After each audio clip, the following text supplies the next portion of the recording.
Good morning to all of you. आप सभी को मेरे यूट्यूब चैनल टच एग्जाम में फिर से एक बार स्वागत है।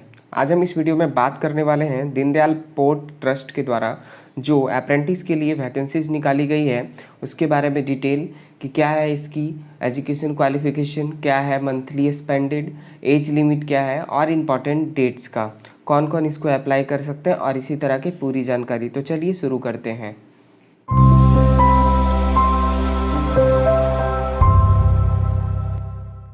सबसे पहले हम बात करते हैं कि ये वैकेंसी है वो किनके द्वारा निकाली गई है। तो ये जो वैकेंसी है वो दीनदयाल पोर्ट ट्रस्ट के द्वारा निकाली गई है। इनका पुराना नाम जो है वो है कंडला पोर्ट ट्रस्ट। ठीक है, ये पुराना नाम इनका जो है कंडला पोस्ट ट्रस्ट के नाम से जाना जाता है। इनका जो नियंत्रण है वो पूरा जहाजरानी मंत्रालय के हाथ में है, पूरी फुल्ली गवर्नमेंट के हाथ में है। तो ये एक पूरी तरह से गवर्नमेंट कंपनी है और ये देश का सबसे बड़ा, इंडिया का सबसे बड़ा बंदरगाह है। ये भी बहुत अच्छी बात है। तो चलिए हम आपको बतलाते हैं इसके बारे में और भी डिटेल कि कौन कौन पोस्ट से इनकी वैकेंसी निकाली गई है। सबसे पहले मैं बतला देता हूँ आईटीआई के लिए जो टोटल वैकेंसी निकाली गई है वो 122 पोस्ट निकाली गई है। वहीं अगर हम बात करते हैं कि डिप्लोमा के लिए कितनी वैकेंसी निकाली गई तो 36 वैकेंसीज निकाली गई है। और अगर हम बात करते हैं कि डिग्री के लिए कितनी वैकेंसी निकाली गई है तो डिग्री वाले के लिए 36 वैकेंसी निकाली। टोटल वैकेंसीज़ की हम बात करें तो टोटल वैकेंसीज निकाली गई है 194 वैकेंसी, 194 वैकेंसीज निकाली गई। तो काफ़ी अच्छी वैकेंसी निकाली गई है। चलिए हम आगे आपको बताते हैं ट्रेड वाइज जो वैकेंसीज निकाली गई है वो। यहाँ पे देखिए सबसे पहले दी हुई आईटीआई ट्रेड से जो वैकेंसी निकाली गई है वो यहाँ पे है फिटर, डॉक्टरमेंट, civil, mechanical, diesel, electrician, computer operator and programming assistant, programming and system administration assistant, wireman, turner, welder, refrigerator and gas conditioning mechanic. ठीक है, जो ये सब जो आईटीआई के पोस्ट है इनके द्वारा जो वैकेंसीज निकाली गई है ये सब स्टूडेंट के लिए, जिनमें आपको पोस्ट यहाँ पे कैटेगरी वाइज पोस्ट लिख दी गई है। आप चाहें तो डिटेल डिस्क्रिप्शन में दिया हुआ, आप वहाँ से डाउनलोड कर देख सकते हैं। वहीं अगर बात करें इसके लिए क्वालिफिकेशन क्या चाहिए तो आईटीआई आपका कंप्लीट होना चाहिए। वो एनसीबीटी या एससीबीटी से होगा उससे कोई मतलब नहीं, दोनों बोर्ड यहाँ पे मान्यता दी जाएगी, बस वो रजिस्टर्ड बोर्ड होना चाहिए। आपका जो मंथली आपको पे मिलेगा, कितना पैसा मिलेगा तो उसकी बात कर लेते हैं। जो एक ईयर ड्यूरेशन है आईटीआई का, जिनका कोर्स का ड्यूरेशन 1 ईयर है उनको 7,700 रुपया दिया जाएगा। और जिनका कोर्स 2 ईयर का है, 2 ईयर ड्यूरेशन का कोर्स है आईटीआई वालों का, उनका 8,050 रुपया पर मंथ दिया जाएगा।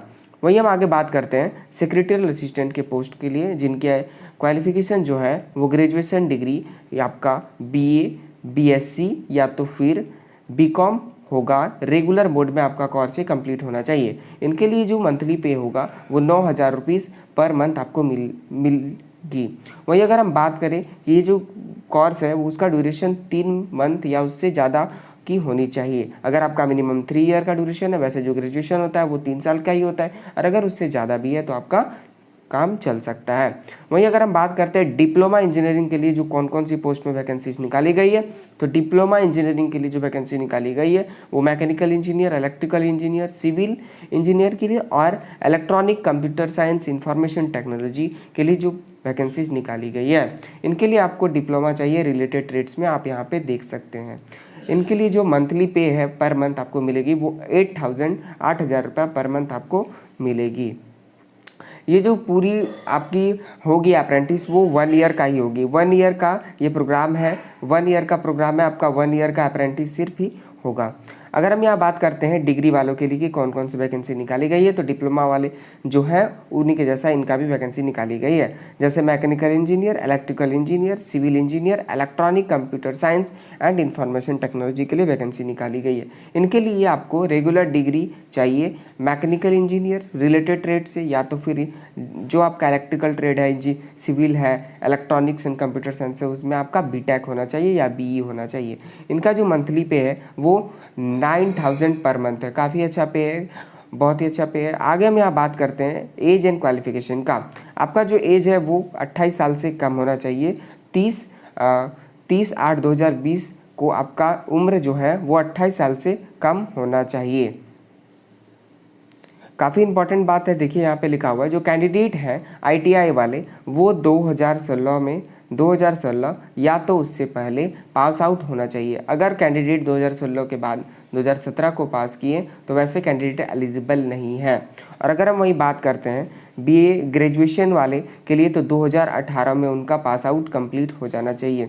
अगर वहीं पे बात करते हैं डिप्लोमा वाले और डिग्री वाले के लिए तो फिर सभी के लिए 2018 में पास आउट होना चाहिए। 2018 से कम पहले पास आउट है तो काम चल सकता है, बट 2018 के बाद 2019 में पास आउट है तो वैसे कैंडिडेट इनको भर नहीं सकते हैं। अगर हम यहाँ बात करते हैं सिलेक्शन क्राइटेरिया की कि आपकी सिलेक्शन किस तरह होगी तो आपका जो सिलेक्शन है वो मेरिट बेस्ड पे होगा। जो भी आप मार्क्स ऑब्टेन किए हैं सभी सेमेस्टर में उसको कैलकुलेट कर या तो फिर ईयर में जो भी मार्क्स आप ऑब्टेन किए उनमें जो टोटल मार्क्स होगा उसी के हिसाब से आपका मेरिट बनेगा। तो अगर आपका अगर इलेक्ट्रिकल इंजीनियर तो ऐसे कैंडिडेट के तो 80% तो एवरेज मार्क्स होता ही है, तो अगर अच्छे मार्क्स है तो आप अप्लाई करें, वैसे भी आपका अच्छा ही मार्क्स होगा। आप ऐसे कैंडिडेट जो अप्लाई कर सकते हैं, आपका सिलेक्शन में भी बहुत अच्छी तरीके से हो जाएगी। इनमें कोई एग्जामिनेशन कोई इंटरव्यू कुछ भी नहीं देना है, आपको डायरेक्टली फॉर्म भरना है, उनके बाद आपका मेरिट होगा, मेरिट बनने के बाद आपका सिलेक्शन डायरेक्टली ले लिया जाएगा। वहीं अगर हम रिजर्वेशन का बात करते हैं तो रिजर्वेशन जो है वो अप्रेंटिस ट्रेड स्टूडेंट में आपको मिल जाएगी। SC ST OBC और PH कैंडिडेट, एक्सक्लूसिव सर्विसमैन और जितने भी जवान एक्सक्लूसिव सर्विसमैन सर्विंग ऑफिसर जितने भी हैं उन लोगों को अपने हिसाब से गवर्नमेंट के रूल के हिसाब से रिजर्वेशन मिल जाएगी। यहाँ पे अगर हम लीव की बात कर लेते हैं तो लीव आपका जो है वो कैजुअल लीव 12 डेज एक साल में आपको 12 डेज की कैजुअल लीव मिलेगी। वहीं अगर हम बात करते हैं मेडिकल लीव का तो मेडिकल लीव आपको 15 डेज मिलेगी एक साल में। तो काफ़ी अच्छी लीव आपको यहाँ पे प्रोवाइड की जा रही है।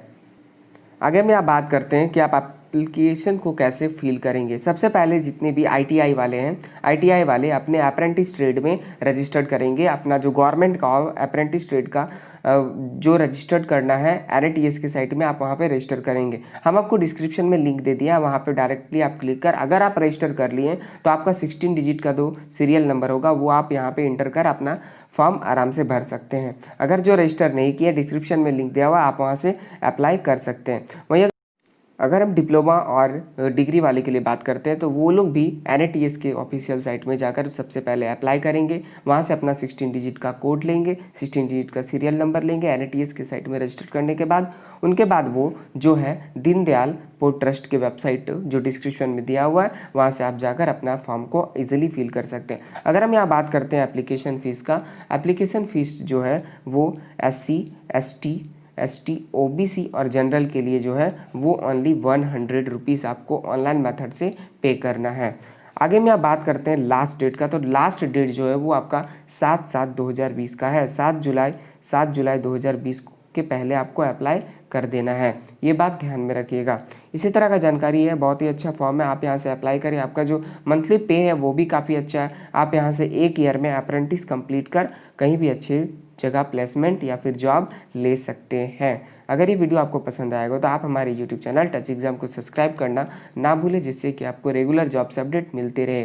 कोई भी तरह की परेशानी होती है तो आप हमारे कमेंट बॉक्स में कमेंट कर पूछ सकते हैं, आपकी मैं पूरी सहायता करने की कोशिश करूँगा। Thanks for watching, have a nice day.